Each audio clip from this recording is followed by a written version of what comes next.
Hey guys, it's the girl from your class that brings random smoothies and speaks up sometimes, occasionally, but welcome to my midterm. So, as I was thinking about the outline for this amazing project, I started questioning if two things can coexist at the same time. And in my research, I found that they can.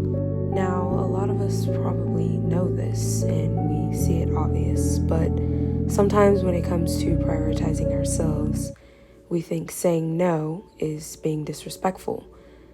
But in actuality, saying no is respecting your boundaries. And saying no is also prioritizing yourself. When I was thinking about what religion class to take, what drew me to this course was the literal name of the course, which is the Intro to Christian Living. Now, if you didn't know, I actually love Jesus, but I was thinking, why not have a reset? Why not go back and just understand what it means to be a Christian? Back on the subject of coexisting, in some of our spiritual exercises, we talked about the difference between a vertical versus a horizontal relationship with Jesus. And the vertical is our relationship with God, while the horizontal is blessing others. And when thinking about blessing others, we did an activity called Margin in Prayer, which meant saying no to unnecessary commitments. And as someone who's grown up as an obliger, which, by the way, means you meet outer expectations, but you struggle to meet the inner ones. In doing this for practically half of my life, I've just realized that I'm a people pleaser, and honestly, I don't like being one. Now, I can see how this could be very subjective, but I think there's a difference in people pleasing and serving others. And here's my take on it. A while back in class, we watched a documentary about going out into the parish and moving at God's speed. And for me, this was a wake-up call because I'm always someone who likes to be busy. I like to be distracted. I like to be moving. And it was because I didn't like to actually be alone with myself. And as I've gotten older, I've realized that's actually an issue for me. I'd realized I'd spent so much time running that I never actually got to stop and take a breath and look in the mirror.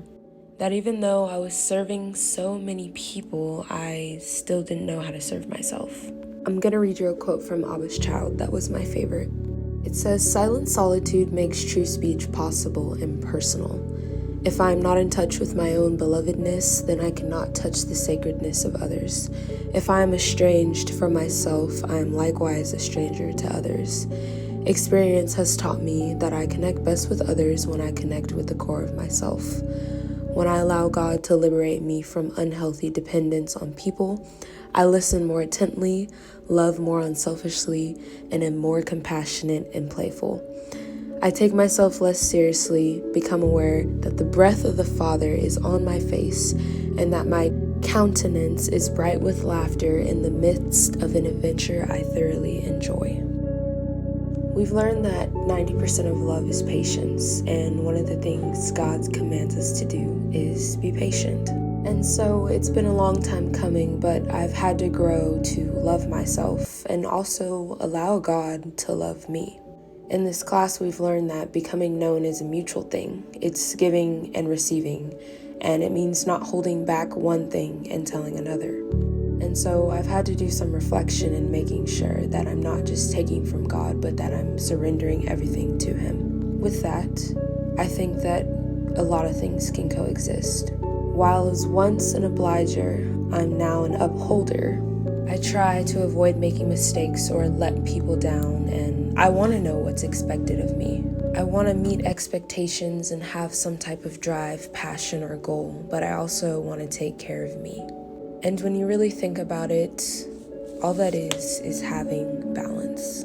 So here's to me loving myself, saying no when I need to, and just inspiring those around me with who I love and what I love, and that's Jesus. You can be anything you want in this world. You can be a film director, you can be a dancer.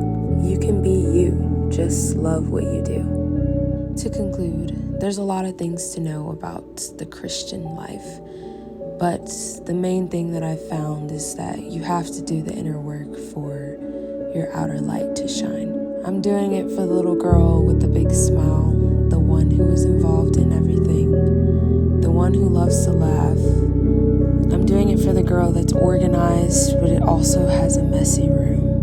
I'm doing it for the girl who loves her family.